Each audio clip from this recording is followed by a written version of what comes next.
OHP sheet લીધી છે, તેના ઉપર વ્હાઇટ ચોકલેટથી ઝિગઝેગ કરીને ડિઝાઇન કરી લઈશું.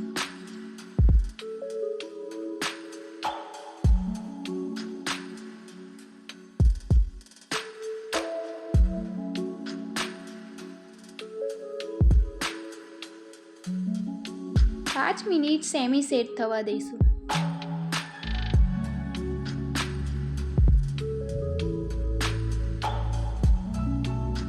સેમી સેટ થઈ ગયું છે. તેના ઉપર ડાર્ક ચોકલેટ મેલ્ટ કરીને સ્પ્રેડ કરી લઈશું.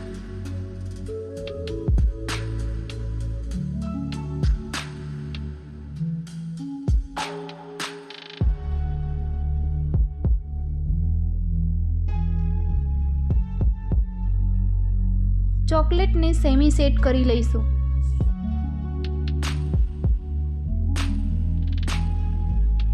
સેમી સેટ થઈ ગયું છે. આ રીતે તેને કટ કરી લઈશું.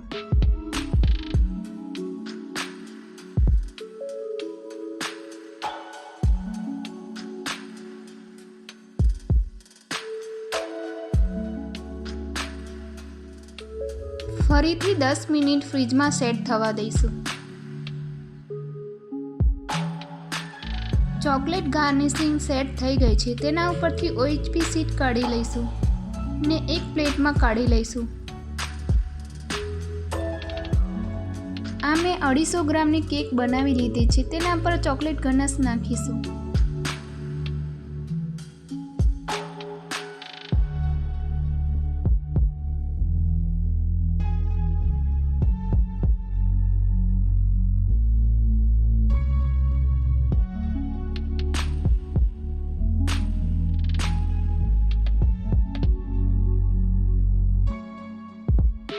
બનાવેલા ચોકલેટ ગાર્નિશિંગ કેક ઉપર લગાવી દઈશું.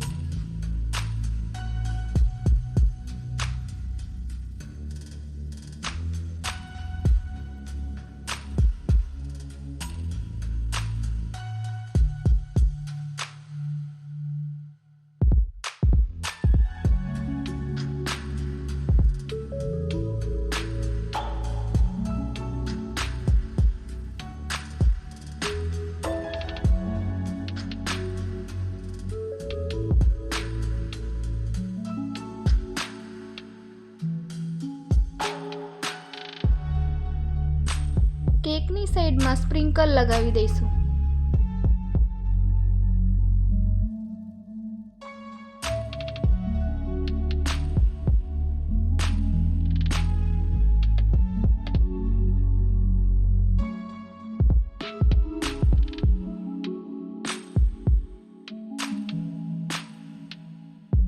આ મારી ચોકલેટ કેકની એક નવી ડિઝાઇન રેડી છે. જો તમને મારી આ રેસીપી ગમી હોય તો લાઈક કરો, સબસ્ક્રાઈબ કરો અને બેલ આઇકનને જરૂર દબાવો.